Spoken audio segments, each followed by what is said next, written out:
və Əlimyanlı adından maşın satanların yanında servis ekspertləri yoxdur, ustalar yoxdur. Gecə alınan, satılan maşınlar yoxlanılsın. Gecə ilə alınan maşınları orada da beyləşirlər. Orada da alqı-satqı olunur. Orada da artıq bugünkü gündə sosial üzərindən, telefon üzərindən də onlayn satış həyata keçirilməsi mümkündür. Və biz bir-birimizdən razılığa gəlirik, bir şəxs qarşı tərəfindən razılığa gəlirik. Bu maşının qiyməti budur, alıram. Onlayn alqı-satqı olunur. Oradan çıxandan sonra müəyyən insanlar var ki, bir-birlərini tapa bilmirlər. Və avtomobillərdə problemlər yaşayır. Hal-hazırda bu gün də servisimizdə onların qurbanından olan şəxslər var. Avtomobil alıblar, ciddi nasazlıqlar var. 700 manat, 800 manat, yəni bu da bir insanın bir aylıq bir gəliri deməkdir. Ciddi problemlər yaşanılır. Mən tövsiyə edirəm ki, avtomobili alanda dursan, elə bir deyim var el arasındakı, avtomobili satanda yox, alanda dururlar, qabağa düşürlər yəni. Siz avtomobili alanda ucuz alırsınızsa qabağa düşməyəcəksiniz, buna tam şəkildə əmin ola bilərsiniz. Siz avtomobili keyfiyyətli şəkilində, baxımlı şəkilində əgər avtomobil alırsınızsa, o halında siz qabağa düşmüsünüz və düşməsəz də belə öz qiymətinə maşın alırsınız, rahat maşın sürürsünüz. Bugün 5 dəqiqəyə avtomobili praktik olaraq nəzərdən keçirsəz, diaqnostika etsəz, hansı məqamlara toxunursunuz? Yəni 5 dəqiqəlik praktik bir nəzər. Əlbəttə ki, avtomobilə uyğun olaraq seçilir.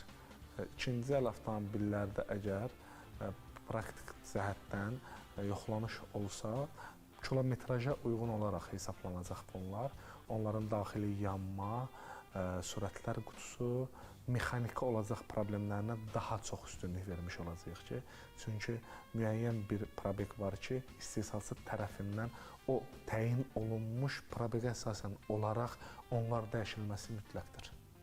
O mexaniki şəkildə daxili yanma, maşının müntəzəm şəkildə yaranan problemlər var ki, onlara baxış keçirilmək lazımdır. Bu günləri elə Instagrama gələn suallarımızdan biri. Maşını alarkən hər birimiz mütləq şəkildə onun yürüşünə baxırıq. Ümumiyyətlə, hansı avtomobillərdə yürüş nə qədər olmalıdır? 100-150 min kilometr yürüş təhlükəlidirmi? Təzə gələn yeni müasir avtomobillərdə ümumiyyətlə 100-150 min yürüş verilmir ki, o yürüş əsasən olaraq hansısa servislərə yaxınlaşıb məsələsiz ondan tezdir. Siz ikinci nəsil olan avtomobillər vardır ki, onların müəyyən probeqləri, bəli, 100-150 min verilirdi, yürüşləri verilirdi ki, o yürüş əsasən olunsun. Amma bugünkü gündə yeni müasir avtomobillərdə o deyil, 50 min yürüşdür.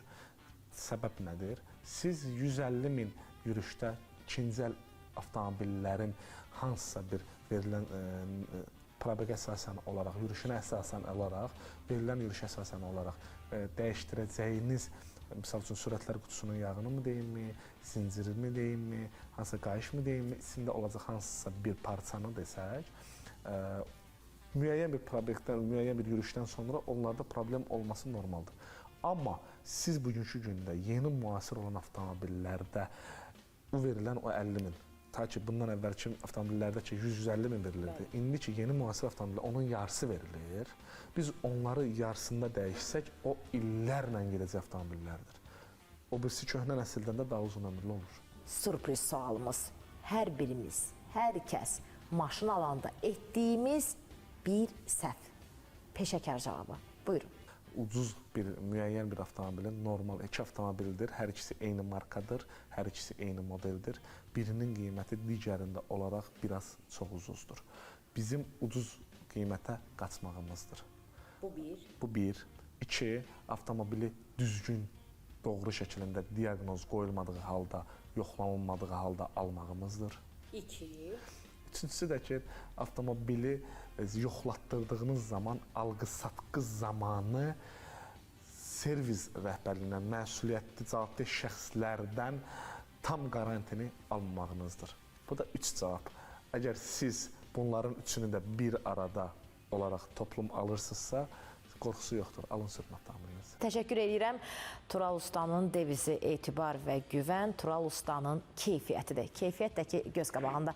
Təşəkkür edirəm hər birinizə. Tural Usta sizə dərin təşəkkürümü bildirirəm. Rubrikamızı burada sonlandırıram. Onu da qeyd edeyim ki, mənim qonağım Tural Avtoservis 023-ün rəhbəri və avtomobillər üzrə, bütün avtomobillər üzrə ekspert Tural Usta idi. Sağ olun, görüşərik. Təşəkkür edirəm. Sağ olun.